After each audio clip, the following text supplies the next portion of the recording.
به جرئت میتونم بهتون بگم شما زیباتر و حرفه‌ای‌تر از این روش دوخت یقه مردانه هیچ جا نمیتونید پیدا بکنید. یقه مردانه که طراحی میکنیم اگر به صورت پایه جدا باشه 2 تا تکه داره، تکه پایه و تکه برگشت یقه. برای اینکه این یقه برگشت خیلی خوبی داشته باشه و روی تن خیلی خوب بخوابه، موقعی که میخوایم این الگو رو روی پارچه بندازیم یک سری نکات رو باید رعایت بکنیم. موقع اتوکاریش هم یک سری نکات رو باید رعایت بکنیم تا خروجی خیلی خوبی داشته باشیم. تمام این نکات رو توی این ویدیو بهتون آموزش میدم. اولین نکته انداختن الگوی یقه مردانه روی پارچه است. شما به 2 طریق میتونین الگوی یقه مردانه‌تون رو روی پارچه بندازین. ابتدا پارچه‌ای که میخواین یقه مردانه‌تون رو روی اون برش بزنه لای کوبی کنید. توصیه من به شما اینه که همیشه اول پارچه‌تون رو لای بزنید و بعد تکه‌های پارچه‌تون، تکه‌های الگوتون رو روی پارچه بندازید. شما این قسمت برگشت یقه رو به 2 صورت میتونید روی پارچه بندازین. اول اینکه شما اولین روش و ابتدایی ترین روش که معمولا همه از این روش استفاده میکنن اینه که میان این قسمت پشت رو که قسمت خط مرکز پشت هست رو روی دلای بسته میندازن، الگو رو برش میزنن و یقه رو دوخت میکنن. در این حالت قسمت لبه جلوی یقه شما که این قسمت هست یک درز میخوره. روش دومی که من همیشه ازش استفاده میکنم، به جای اینکه بیام این قسمت رو روی دلای بسته بندازم، قسمت جلو رو روی دلای بسته میندازم به این صورت. این کاری که انجام میدم 2 تا مزیت داره. یکی این که قسمت جلوی یقه من هیچ درزی نداره و شما حتی اگر مبتدی باشین و نتونین مراحل اتوکاری رو به خوبی انجام بدین دیگه قسمت جلو درزی نداره و این دغدغه رو نداره. شما وقتی که الگوتون رو به این صورت روی پارچه میندازین و قسمت جلو درز داره، خیلی توی اتوکاری باید دقت کنید که از روی لباس درز جلوی یقه شما دیده نشه. ولی وقتی الگو رو به این صورت میندازیم قسمت جلوی یقه در قسمت برگرد هیچ درزی نداره، فقط قسمت پشت درز میخوره که این هم پوشیده میشه و اصلا مشکلی نداره. نکته دوم و مزیت دومی که داره اینه که شما وقتی که یقتون رو برگرد یقتون رو به این صورت روی پارچه میندازین، یقتون توی اریب پارچه قرار میگیره. وقتی که یقه توی اریب پارچه قرار میگیره در یقه های برگشتدار، برگرد یقه خیلی زیباتره و خیلی قشنگتر توی تن میخوابه. پس شما الگوتون رو به این صورت روی پارچه بندازین. قسمت برگرد یقه رو 2 عدد از این تکه نیاز داریم. قسمت پایه یقه هم که میتونه روی دلای بسته پارچه باشه، میتونه روی دلای باز باشه. اگر متراژ کافی پارچه دارین روی دلای بسته میندازین، اگر که ندارین روی دلای باز میندازین و این قسمت رو یه دوخت میرین که باز هیچ مسئله و مشکلی توی دوخت یقه شما ایجاد نمیکنه. از هر کدوم از این تکه ها 2 عدد لای شده نیاز داریم. الگوها رو برش میزنیم و میریم برای مرحله دوخت. تکه ها رو برش زدم. اولین مرحله اینه که بیام این قسمت برگشت یقه رو 2 تیکه رو به همدیگه وصل بکنم. میام ببینید اینا لبه های یقه هستن. این قسمت پشت رو روی پشت میذارم به این صورت. من پارچم رو لایی زدم. دقیقاً جوری فیکس میکنم که خطوط زاپاس روی همدیگه قرار بگیرن. حتما خطوط زاپاستون رو روی هر 2 تکه و هر 2 سمت یقتون مشخص بکنید. این 2 تکه رو قسمت های پشت رو دوختم. حالا اتوش میزنم 1 بار در حالتی که به یک سمته اتوش میکنم، 1 بار هم بازش میکنم و اتو میکنم. این درز رو باز میکنیم. ما اکثر درز ها رو باز میکنیم و میدوزیم مگه اینکه پارچمون نخی یا حریر باشه. این رو باز میکنم. اون سمت رو هم اتو میکنم و میام برای دوخت قسمت بالای یقه. این درز دوخته شد، اتو شد. قسمت بالا هم این خطی که قرمز رنگ کردم رو هم دوختم. تمام مراحل تا اینجا تکراریه، شبیه دوخت یقه مردانه‌ایه که قبلا آموزشش رو بهتون دادم. نکاتی که این آموزش داره تکنیک های اتوکاری و نحوه جدید نصب یقه مردانه به تنه است که خروجی خیلی زیبا و بدون نقصی داره. خب پس تا اینجا رو انجام دادیم. قسمت بالا رو دوختم. حالا کافیه که قسمت بالا رو فقط سبک بکنم و یه اتو به لبه بالا بزنم. موقع دوختن این درز برای اینکه وقتی کار رو برمیگردونم 2 تا درز در یک مسیر و امتداد باشن، من یک سر درز رو ندوختم، یک بار این دوتا درز زاپاس رو دادم کنار، از این سر تا این سر دوختم، یک بار همین رو دادم این ور، از این ور تا این ور دوختم که تکنیک دوختش رو قبلا توی یک آموزش بهتون دادم. لینک اون آموزش رو پایین براتون قرار میدم. این تکنیک دوخت باعث میشه که اولا این زاپاس ها رو من الان این قسمت بالاش رو بتونم سبک کنم و وقتی پشت یقه رو برمیگردونم در قسمت بالا من ضخامتی نداشته باشم. اگر دوختی که میرم روی این زاپاس رو هم بگیره، موقع برگشت ضخامت خیلی زیادی پیدا میکنه. خب پس از این تکنیک دوختی هم استفاده کنید. خب حالا اول یک بار در حالتی که به همین صورت به پشت هست یک بار اتو میزنم،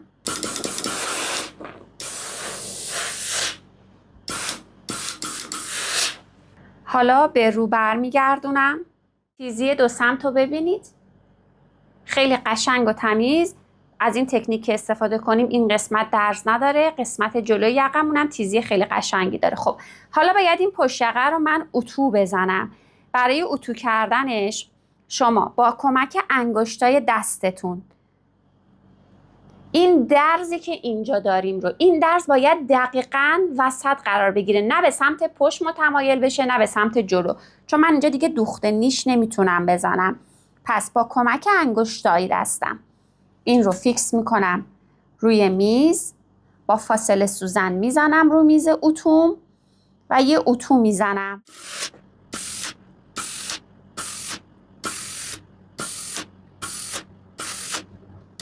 حالا باید بیام و پایه یقه رو بدوزم. برای پایه یقه ما دو تا پایه یقه داشتیم. یکی از این پایه ها رو به اندازه 1 سانت زاپاس دوختی که داشتم این هر دو لایی شدن. یکیشو به اندازه 1 سانت زاپاس دوختی که داشتم به سمت پشت یقه، اینجا پشت یقه است که لایی شده، پشت یقه تا کردم، اتو زدم و خط اتو انداختم. خب حالا این یقه‌ای که دارم باید ما بین این دوتا پایه یقه دوخته بشه. باید ما بین این دوتا دوخته بشه. به چه صورت؟ ببینید یقه رو میارم، وسط یقه رو مشخص کردم، وسط برگرد یقه، وسط این رو هم مشخص میکنم، وسط رو به وسط میذارم، فیکسش میکنم. حالا توی دستم میگیرم، اصلا به هیچ عنوان نه این رو میکشم نه زیری رو میکشم، به خاطر اینکه هر دو فرم هلال دارن.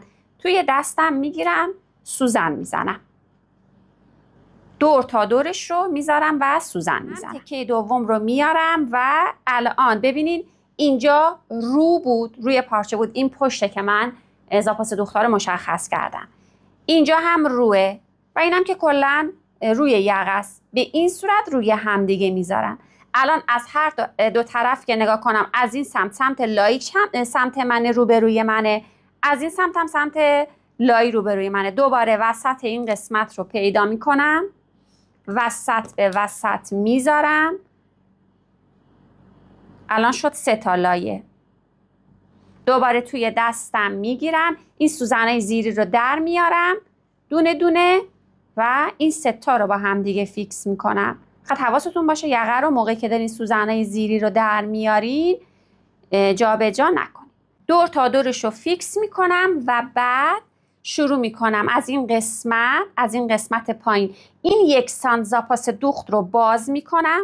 برای این تکنیک نیازه که شما این 1 سانت زاپاس دوختی که اینجا تا کردید رو این رو بازش بکنید، اینجا به صورت باز، به این صورت باز این قسمت هلال رو بدوزید. حتما الگوتون کنار دستتون باشه، الگو رو بذارین، رد دوخت رو روش بزنید، چون این قسمت فرم هلاله، چشم کارتونه. اگر این قسمت هلال رو خوب در نیارین اصلا یقه مردونتون زیبایی نداره. پس دندونه چرختون رو ریز میکنید، شروع میکنید با دندونه ریز این قسمت رو دوختن، با این تفاوت که این 1 سانت بازه و دوختتون رو از این پایین شروع میکنید. این 1 سانت رو باز میکنید و دوختتون رو از این پایین شروع میکنید. دقیقاً مثل یقه مردانه قبلی. اینها رو انجام بدین و بریم برای ادامه مراحل. قسمت بالا رو دوختم با رنگ قرمز، با خودکار حرارتی براتون رنگ کردم که متوجه بشین کدوم قسمت ها رو منظورم بود. حالا ببینین این دوتا لبه رو، من این لبه رو باز کردم و دوختم. این دوتا لبه رو کنار همدیگه میذارم. باید این دوخت انحنایی که داره چک کنم دقیقا شبیه همدیگه باشن، وگرنه کارتون از سکه میفته. در ادامه نکات خیلی مهمی رو باید بهتون آموزش بدم. پس از اینجای آموزش رو خیلی با دقت بهش توجه بکنید. برای اینکه برگشت یقه من یه برگشت خیلی خوبی باشه، باید یک دوخت نیش یا نگهدارنده به محل اتصال برگشت یقه و پای یقه بزنم. اما اینکه این دوخت رو روی این تکه بزنم، یعنی از این سمت بزنم یا از این سمت بزنم، خیلی مهمه و فرق میکنه چه زمان دوخت رو باید به چه سمتی بزنم. اینکه دوخت رو به کجا میزنم برمیگرده به تنه اصلی من که من سجاف سرخود تنه اصلی رو به چه صورت دوخت زدم و اصلا به چه صورت طراحی کردم. ببینین این تکنیک دوخت یقه مردانه‌ای که امروز دارم بهتون آموزش میدم مخصوص یقه هاییه که سجاف سرخود داره، یقه هایی که سجاف های مدلدار دارن، سجافی که روی خود پارچه، روی خود لباس ما بدون اینکه جا دکمه بزنیم جا دکمه رو باز میکنیم. آموزشی که در بالای صفحه تماشا میکنید و قبلا هم بهتون دادم، ما از اون در اون سجاف هایی که به صورت یک نوار باریک جلوی لباس دوخته میشه نمیتونیم از این تکنیک یقه استفاده کنیم. این تکنیک دوخت یقه مخصوص سجاف های سرخوده. موقعی که برای جلوی لباسمون سجاف طراحی میکنیم، میایم از خط مرکز جلو، الان اینجا خط مرکز جلوه، این قسمت خط مرکز جلوه، از خط مرکز جلو یک مقداری رو جلو میریم و دکمه خور میذاریم که اینجا الان میشه خط دکمه خور من. از خط دکمه خور به بعد مجدد یک فضایی رو به عنوان زاپاس دوخت و به عنوان سجاف مشخص میکنید. هر چقدر اینجا شما اومدین فضای دکمه خور گذاشتین، به همون میزان هم شما به عنوان سجاف جلو میرین و 1 الی 1.5 سانتم جلوتر میرین و زاپاس دوخت رو مشخص میکنید. حالا از خط زاپاس، از این خط زاپاس سجافتون رو تا میکنید، بعد مجدد از خط دکمه خور سجاف رو یه بار دیگه تا میکنید. به این صورت سجاف شما آماده میشه. برای اینکه بهتر متوجه منظورم بشین، روی کاغذ هم بهتون این سجاف رو آموزش میدم. ببینید این خط مرکز جلوی لباس ماه، هیچ اضافاتی هنوز بهش ندادیم. میام به اندازه 1 الی 1.5 سانتیمتر من فضای دکمه خور میدم. توجه کنید یقه مردان است. بیشتر از 1.5 سانت فضا ندید، به خاطر اینکه باعث میشه که جلوی لباستون فضا زیاد بشه، به کارورتون اضافه بشه، به دور گردنتون اضافه بشه. پس فضای زیادی ندین. 1 الی 1.5 سانت من اینجا فضای دکمه و جا دکمه میذارم. حالا این فضای دکمه و جا دکمه احتیاج به زاپاس داره. هر چقدر که اینجا شما فضا دادین، میاین برای سجافش همون مقدار دوباره فضا میدم. پس شما این مقدار اینجا با مقدار اینجا یکسان شد. این رو هم به عنوان سجاف جا دکمه در نظر میگیریم. حالا این سجاف جا دکمه احتیاج به زاپاس دوخت داره به اندازه 1 الی 1.5 سانتیمتر. شما میایید و فضای زاپاس دوخت میدین به این صورت تا پایین. پس اینجا هم میشه زاپاس و دور تا دور این الگو رو قیچی میکنید. قسمت اضافات جلو رو برش زدم. حالا شما همین کارها رو میتونید مستقیم روی پارچه انجام بدین، میتونید روی الگوتون پیاده کنید. اما موقعی که من جلو رو قیچی کردم، حلقه و سرشانه رو برش میزنم ولی یقه رو خالی نمیکنم، به خاطر اینکه اول باید تکلیف این خطای تا رو مشخص بکنم، بعد قسمت حلقه رو برش بزنم. ببینید این زاپاس که باید اگر که میخواین سجافتون به سمت داخل برگرده، زاپاس رو به سمت داخل تا میکنین. اگر میخواین سجافتون بیاد روی کار، زاپاس رو به سمت رو تا میکنین. من الان میخوام سجاف رو بدم به سمت داخل. میام از خط زاپاس این خط قرمز رنگو حد فاصل سجاف و زاپاس. این خط قرمز رنگ رو میام به سمت داخل تا میزنم به این صورت. حالا خط سبز رنگ و خط حد فاصل جا دکمه و سجاف دکمه رو به سمت داخل تا میزنم. به سمت پشت کار منظورم هست.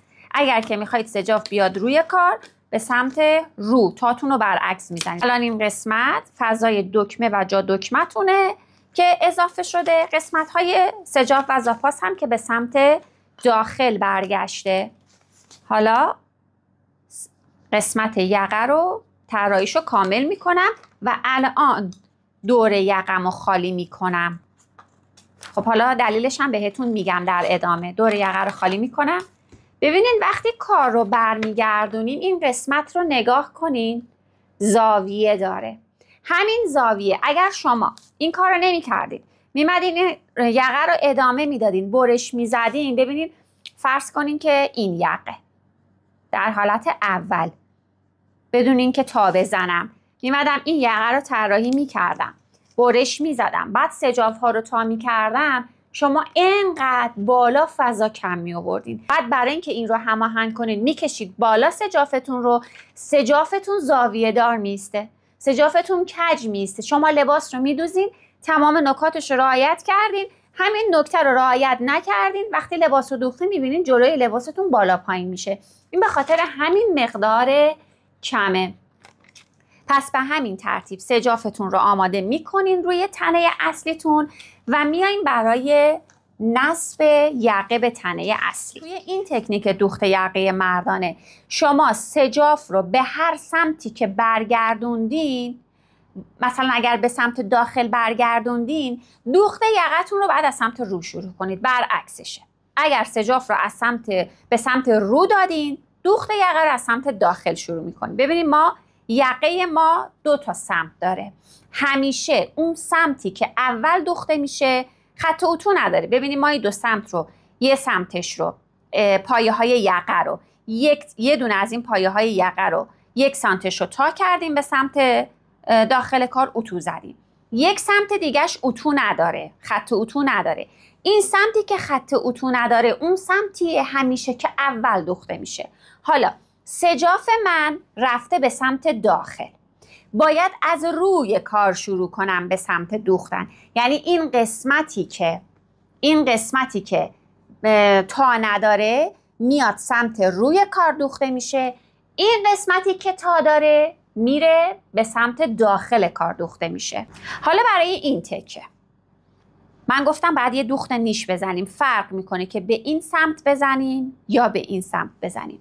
سجاف من به سمت داخل رفته، قراره که دوختم رو از سمت روی لباس شروع کنم.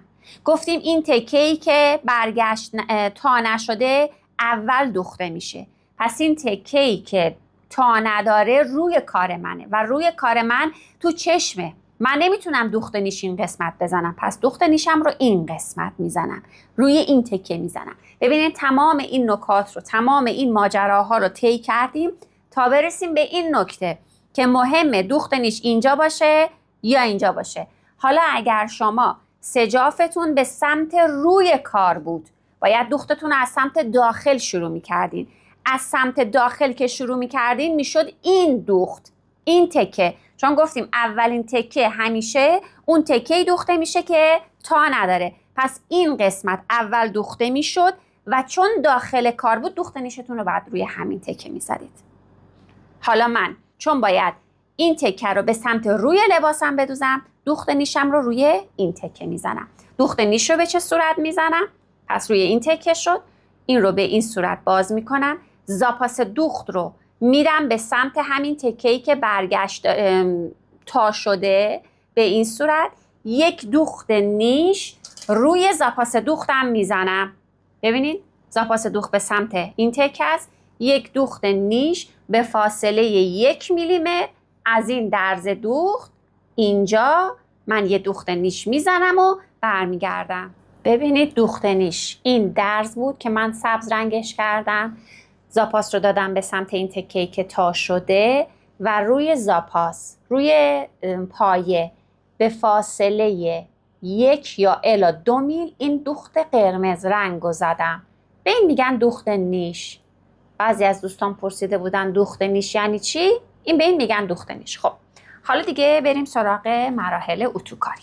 زاپاسمو کم میکنم. قسمت های بالا رو تا 5 میل زاپاس دوخت بذارید، ولی این لبه ها رو به اندازه 2 الی 3 میل کافیه. خب حالا یک بار این رو به همین فرمی که هست اتو میکنم. اتوکاریش خیلی مهمه، تو برگشت یقتون، تو زیبایی یقتون خیلی تاثیر داره. خب حالا این رو برمیگردونم. اول باید این قسمت جلوی یقه که هلال داره رو اتو بزنم. از دستتون کمک بگیرین، فرم گرد بهش بدین و یک مقدار خیلی کم این درز رو متمایل کنید به سمت پشت یقتون. پشت یقه میشه کدوم قسمت؟ اون قسمتی که دوخت نیش روش رفتیم. سعی کنید از انگشتان دستتون کمک بگیرید و این قسمت رو یه اتو بزنید. حالا باید بیام سراغ اتوکاری تخصصی و اصلی. اول از همه باید این قسمت پایین یقه رو اتوکاری کنم. میتونید از ژانت یا هر وسیله دیگه ای استفاده بکنین. من میخوام کوچولو کوچولو تیکه تیکه این قسمت رو اتو بزنم. ببینید این شکلی یقه رو میذارم، اتو میزنم. اتو رو فقط تا این قسمت درز میزنم، کاری به قسمت پشت فعلا ندارم. کوچولو کوچولو اتو میزنم.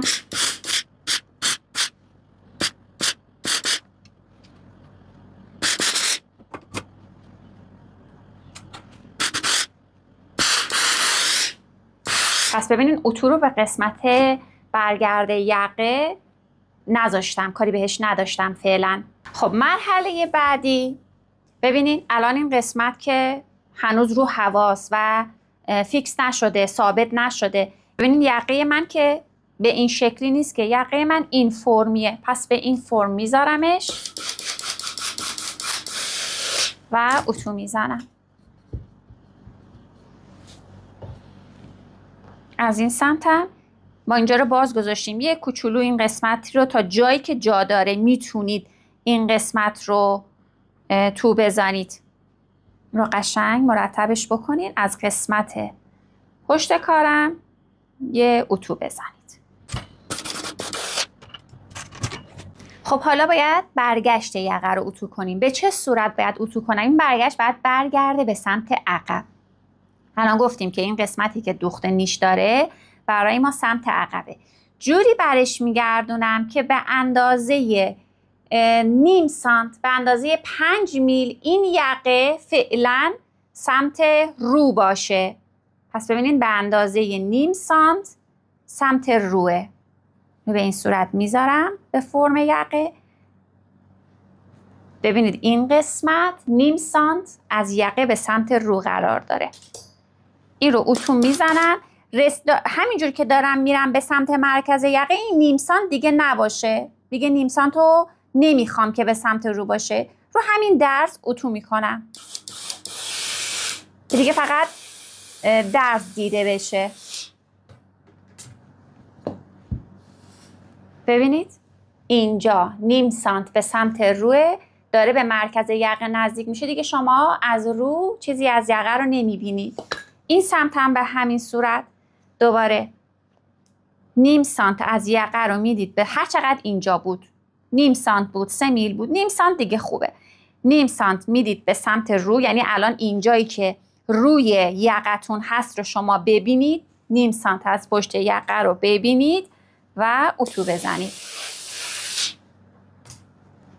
این میشه اتوکاری حرفه‌ای و اصولی یقه مردانه.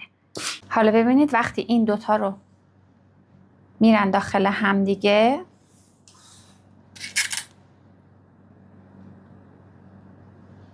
یقه شما به همین فرم خیلی زیبا توی تن قرار میگیره. ببینید فرم دور یقه رو. حالا یه بخارم از بالا بزنید که فرم حفظ بشه. فقط بخار.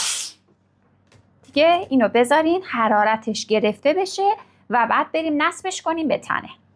خب گفتیم که یقه رو بعد از سمت رو شروع کنیم به دوختن. این قسمتی که تا شده، این خط تا رو علامت میزنم. دقیقاً روی خط تا. خیلی مهمه این خط تا. یقه رو هم میارم. قراره که گفتیم اون سمتی که تا شده نیست، یک لبش تا نیست، اول دوخته بشه. لبه رو میارم. این درزی که اینجا دارم، این درز رو فیکس میکنم روی این خط تا. خیلی با دقت. دقیقاً این درز هلالی که جلوی پایه یقه است میاد فیکس میشه لبه این خط تا. این مرحله رو خیلی دقیق انجام بدیم چون خیلی تاثیر داره تو خروجی شما. یه سوزن عمودی بزنید، چک کنید که این دوتا روی هم قرار دارن. حالا یقه رو فیکس کنید دور گردن. پایه یقه‌ای که داریم رو با سوزن یا با کوک فرقی نمیکنه. فیکس کنید دور گردن، اما از اون جایی که یقه شما حالت گرد داره باید این رو توی دستتون بگیرید و فیکس کنید. برای فیکس کردن هم این لبه رو اول فیکس کنید. وسط مرکز پشت رو، پشت یقه رو هم پیدا بکنید. اینجا من پشت یقه است. وسط این یقه‌ای که دارم رو هم پیدا میکنم. وسط یقه رو میذارم روی وسط گردن پشت، روی تنه. این سمت رو هم دوباره میام مثل اون سمت اولین تایی که دارم، این تایی که دارم رو قشنگ رو خود تا علامت میزنم. اینجا هم این درز رو ببینید، این درزی که اینجاست، این درز رو فیکس میکنم روی این خط تا.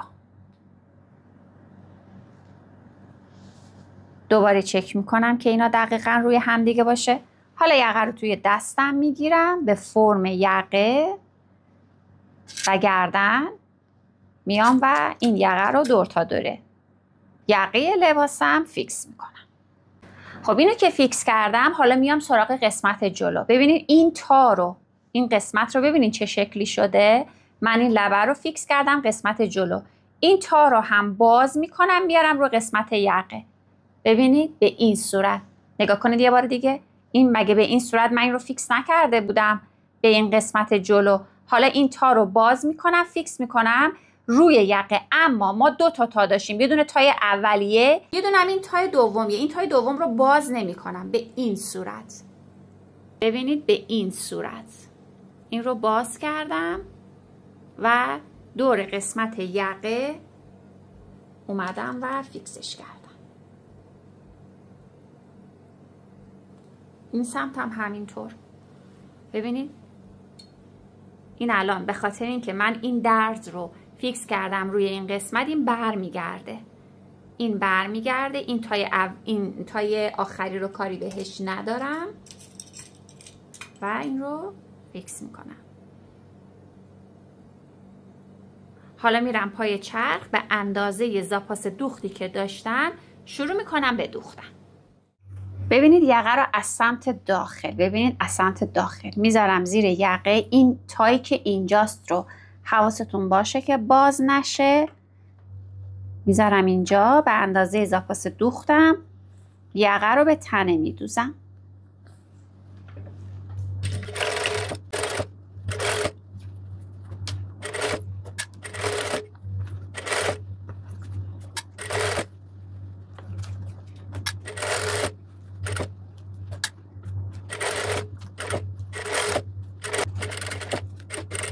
خب به این قسمت که رسیدم ببینید دوختم رو ادامه میدم تا جایی که این تیکه رو فیکس کردم.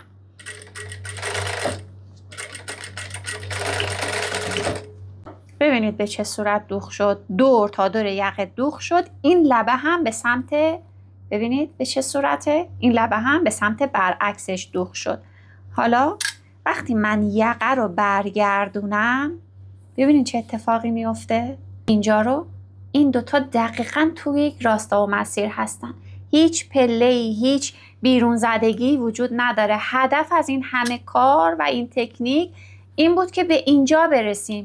جلوی یقه مردونه اگر اینجوری نباشه، انقدر صاف نباشه، اصلا به درد بخور نیست و اصلا انگار شما کاری نکردین. حالا در ادامه برای دوختشم یه تکنیک برای اتوکاریشم یه تکنیک اتوکاری بهتون میگم که دیگه بی‌نقص‌ترین یقه مردونه رو بتونید بدوزید. بریم برای اتوکاریش. خب برای اتوکاریش ببینین این قسمت وقتی که کار رو برمیگردونیم، این قسمت، این تکه از این فاصله تا این فاصله باید این درزی که شما اینجا دارید به صورت درز باز اتو بشه که اگر پارچه شما ضخیم بود کوچکترین پله این سمت ایجاد نشه. من این سمت رو به صورت درز باز اتو کردم. به جرئت میتونم بهتون بگم شما زیباتر و حرفه‌ای‌تر از این روش دوخت یقه مردانه هیچ جا نمیتونید پیدا بکنید، به قدری که این روش حرفه‌ای و خروجی کار تمیزی داره. خب چکار کنم که این درز رو به صورت باز اتو بکنم؟ ببینین از این ناحیه تا قسمت مقابلش باید به صورت درز باز اتو بشه. این تکه رویی رو میدم کنار، سمت مقابلش رو پیدا میکنم. ببینین اینجا سمت مقابلش رو پیدا میکنم، یه چرت روی زاپاس دوختم میزنم. بذارین اول با خودکار علامت بزنم. سمت مقابلش رو تکه زیری میشه اینجا. ببینید میشه اینجا، روی این تکه میشه که تا نداره. خب این رو یه چرت میزنم دقیقاً تا بیخ دوختم. حواستون باشه دوختتون آسیب نبینه. خب پس از این ناحیه که چرت زدم تا این لبه کارم رو به صورت درز باز اتو میکنم. اگر که زاپاس دوختش زیاده، زاپاس دوختش رو کم بکنید، ولی خب برای من کمه، زاپاس کمیه. خب این رو به این صورت میذارید لبه یک، حالا دسته اتوتون یا اگر ژانت دارین ژانتتون روی لبه تیز بذارین. این رو به این صورت بازش بکنید، قراره به صورت درز باز اتو بشه. با نوک اتوش میزنم.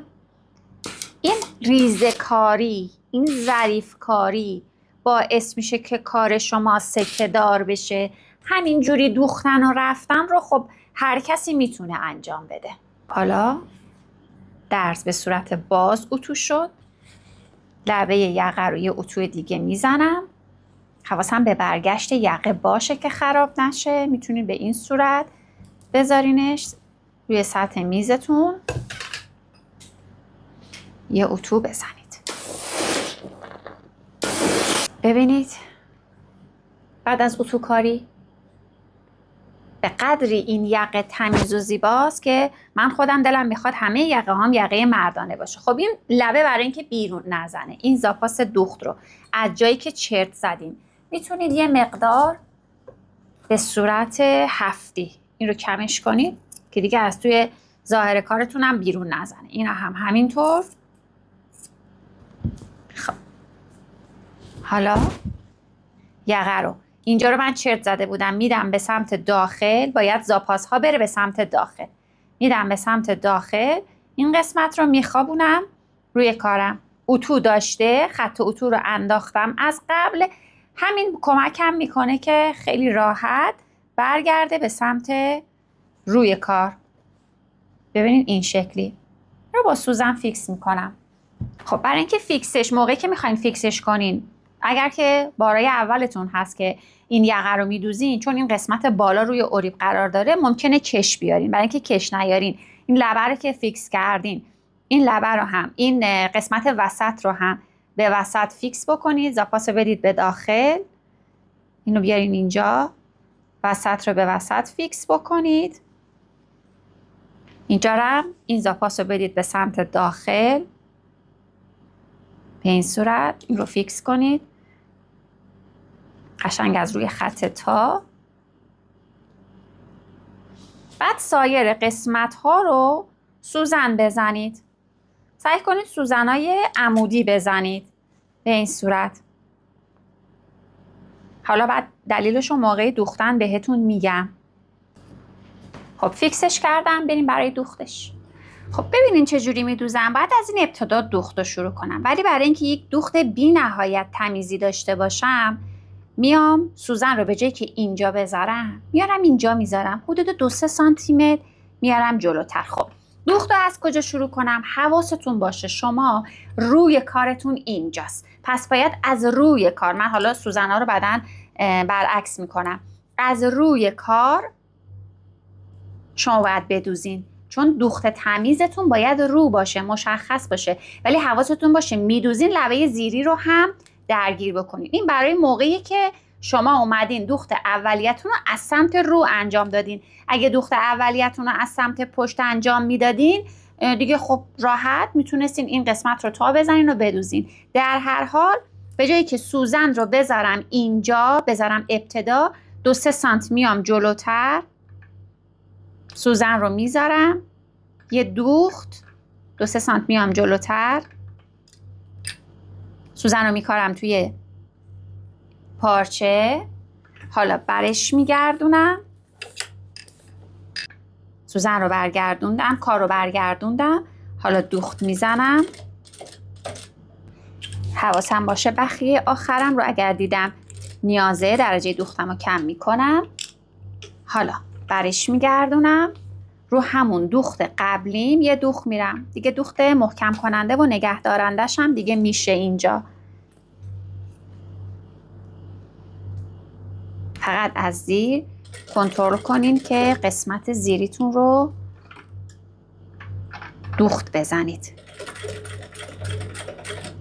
خب حالا برای دوخت ببینید شما ممکنه این قسمت ها اضافه تر ایجاد بشه با فاصله های کم، منظورم که اینجا شما اضافه بیاد ازش، چون که توی اوریب قرار داره. با فاصله های کوتاه سوزن بزنید، با دستتون اینجا رو کنترل بکنین و دوخت بزنین. کوتاه کوتاه که شما سوزن بزنین چیزی اضاف نمیاد. سوزناتون رو با فاصله کم بزنید.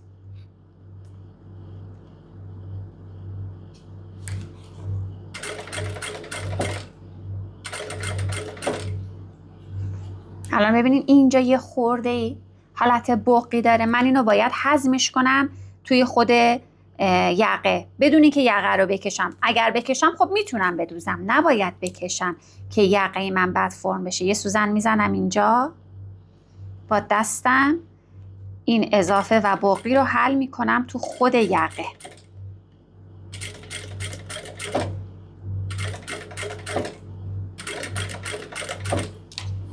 یک بار این یقه رو در حالتی که سجاف دکمه خور رفت به سمت داخل مثل این، یک بارم در حالتی که سجاف دکمه خور میاد به سمت رو بدوزین. یه نمونه آزمایشی روی یک تیکه پارچه که فقط تنه داره بدوزید، تمرینش بکنید و مطمئنم عاشقش میشید.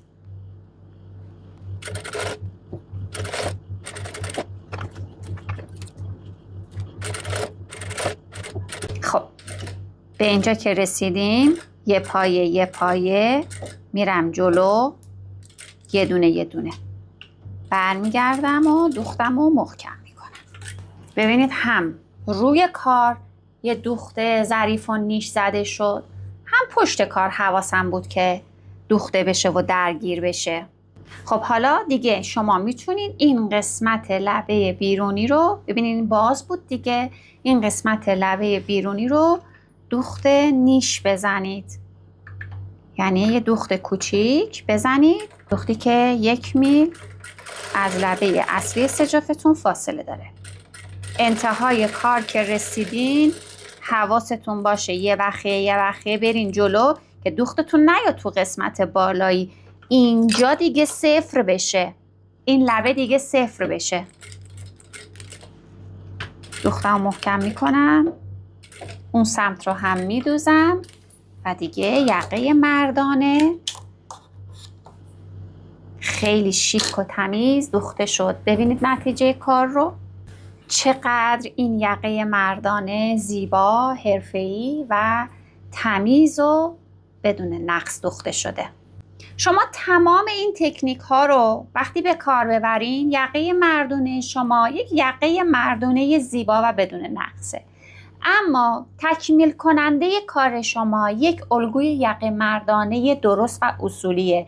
الگوی یقه مردانه‌ای که اساسش درست کشیده شده باشه تا بتونه همچین خروجی خوبی رو دوخت شما به شما بده. من در آموزش بالا به طور کامل و مفصل دوخت الگو کشی یقه مردانه رو به صورت اصولی و حرفه‌ای بهتون یاد دادم. ویدیوی بالا رو حتما ببینید.